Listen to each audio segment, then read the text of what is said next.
आज बड़ी गर्मा गर्म बहस रही पंजाब असम्बली में, अपना फेलियर अनाउंस किया बकायदा। बड़ी जबरदस्त कार्रवाई देखने में आई पंजाब असेंबली में, गर्मा गर्म। मैं समझता हूँ ये दिलेरी है, कुल अवाम के लिए भी करना चाह रहे हैं और अपने डिपार्टमेंट के लिए जो जिम्मेदारी पंजाब गवर्नमेंट ने, मैडम चीफ मिनिस्टर ने जो उनके कंधों पे डाली है, उसके साथ भी वो इंसाफ करना। उनके कन्फेस करने से तब्दीली ये है कि हाउस में कमेटी बनी, फिर सेक्रेटरी साहब और मिनिस्टर साहब उस कमेटी में बैठे और बाकी जो प्रिविलेज कमेटी है उसने उसमें डिसाइड किया, दोनों घरों की बातें सुनी और जो मिनिस्टर साहब कह रहे थे वो पूरी कमेटी ने डिसाइड किया कि वो सही कह रहे हो। सेक्रेटरी साहब ने तो इल्जाम लगा दिया मिनिस्टर पे कि आप करप्ट हैं। जिस चीज का मिनिस्टर पे इल्जाम लगाया उनकी डेट्स में ही फर्क है। तब मिनिस्टर साहब एमपी ही नहीं थे, किसी अवामी नुमाइंदे ने कन्फेस किया और उस पर वो बड़ी दिलेरी के साथ बात की है, तो मैं उनको अप्रिशिएट करता हूँ। मेरे साथ मौजूद है मेंबर सूबाई असम्बली चौधरी काशिफ पनसोता साहब। काशिफ साहब बड़े मुतहर्रिक मेंबर सूबाई असम्बली हैं। आज की हम जो पंजाब असम्बली की आज की कार्रवाई उस पर बात करेंगे। काशिफ साहब, आज स्पेशली ये जो वज़ीर मदनियात थे, माइंस थे, अली शेर गुरचानी, उनके हवाले से हम बात करते हैं। आज बड़ी गर्मा गर्म बहस रही पंजाब असम्बली में। क्या समझते हैं कि एक तो दो इसके पहलू हैं, एक तो ये कि उन्होंने कन्फेस किया, बहुत सारी चीज़ों को उन्होंने एतराफ़ किया, अपना फेलियर उन्होंने अनाउंस किया बकायदा असम्बली में। क्या समझते हैं, ये अच्छी रवायत है या उनका वाकई फेलियर है? मैं समझता हूँ जी कि आज बड़ी ज़बरदस्त कार्रवाई देखने में आई पंजाब असेंबली में, गर्मा गर्म। और उसमें जो मेन इशू था वो जो माइंस एंड मिनरल्स के हमारे मिनिस्टर हैं, मेरे बड़े भाई हैं शेर अली गुरचानी साहब, उन्होंने कन्फेस किया कि जो ब्यूरोक्रेसी है, जो उनके अदारे की जो एक जो सेक्रेटरी हैं वो उनकी बात नहीं मानते। और मैं समझता हूँ कि इससे बड़ी बात कि ऑन दी फ्लोर खड़े हो गए ये बात करना कि जो भी मसाइल एक मिनिस्टर को, एक अवामी नुमाइंदे को जो आते हैं वो उसको कन्फेस कर रहे हैं। क्या और ये दिलेरी है उनकी? मैं समझता हूँ ये दिलेरी है, बहुत बड़ी दिलेरी। हम अवाम के वोट लेके यहाँ पे, इसका मतलब कि वो कुछ करना चाहते हैं, बिल्कुल करना चाहते हैं, मतलब बिल्कुल अवाम के लिए भी करना चाह रहे हैं और अपने डिपार्टमेंट के लिए जो जिम्मेदारी पंजाब गवर्नमेंट ने, मैडम चीफ मिनिस्टर ने जो उनके कंधों पे डाली है, उसके साथ भी वो इंसाफ करना चाह रहे हैं। कह दीजिए उनका फेलियर, देखें जी क्या हाल होगा। मैं अपोजिशन की बात को छोड़ें, आप अपोजिशन ने तो क्रिटिसाइज करना होता है हर चीज़ को, लेकिन हम समझते हैं कि एज आ पाकिस्तानी, एज आ सीनियर सिटीजन, ये मैं समझता हूँ कि ये उनकी बड़ी ज़बरदस्त बात। कन्फेस करने से तब्दीली क्या आई, मुझे क्या फ़र्क क्या पड़ा? सर, उनके कन्फेस करने से तब्दीली ये है कि हाउस में कमेटी बनी, उसमें फिर सेक्रेटरी साहब और मिनिस्टर साहब उस कमेटी में बैठे और बाकी जो प्रिविलेज कमेटी है उसने उसमें डिसाइड किया, दोनों घरों की बातें सुनी और जो मिनिस्टर साहब कह रहे थे वो पूरी कमेटी ने डिसाइड किया कि वो सही कह रहे हैं। और मिनिस्टर, इसमें जो सेक्रेटरी थे उनकी ज्यादती थी। सेक्रेटरी साहब ने तो इल्ज़ाम लगा दिया मिनिस्टर पे कि आप करप्ट हैं। नहीं, जो उन्होंने जिस चीज़ का मिनिस्टर पे इल्ज़ाम लगाया उनकी डेट्स में ही फ़र्क है। तब मिनिस्टर साहब एमपी ही नहीं थे।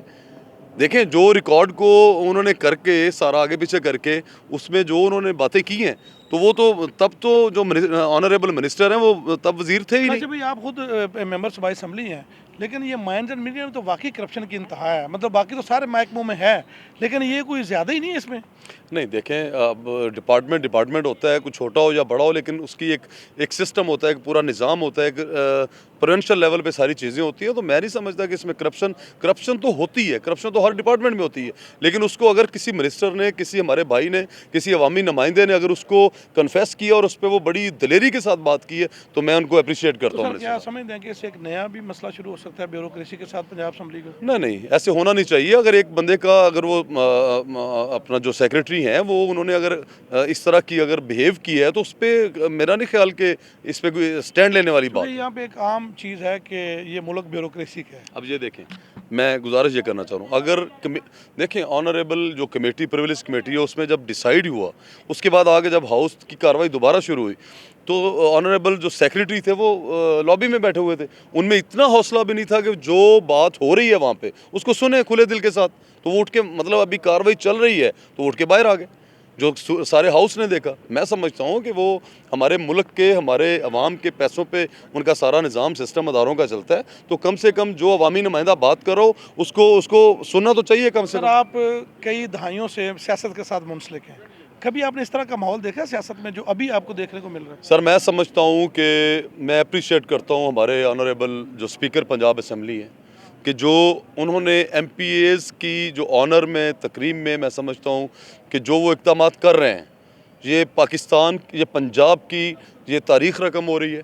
और जिस तरह से एम्पावर किया जा रहा है एमपीएस को और उनकी ऑनर को और एक अवामी नुमाइंदे को, जिस तरह से वो उनकी तकरीम के लिए उनकी वो कर रहे हैं, मैं समझता हूँ ये चीज़ें तारीख में लिखी जाएं। ईवान बाला भी तो असम्बली को ही होना चाहिए, जो फैसले हैं वो तो असम्बली से ही होने चाहिए। मुल्क की और सोसाइटी की कामयाबी तो इसी में है कि फैसले असम्बली से हों।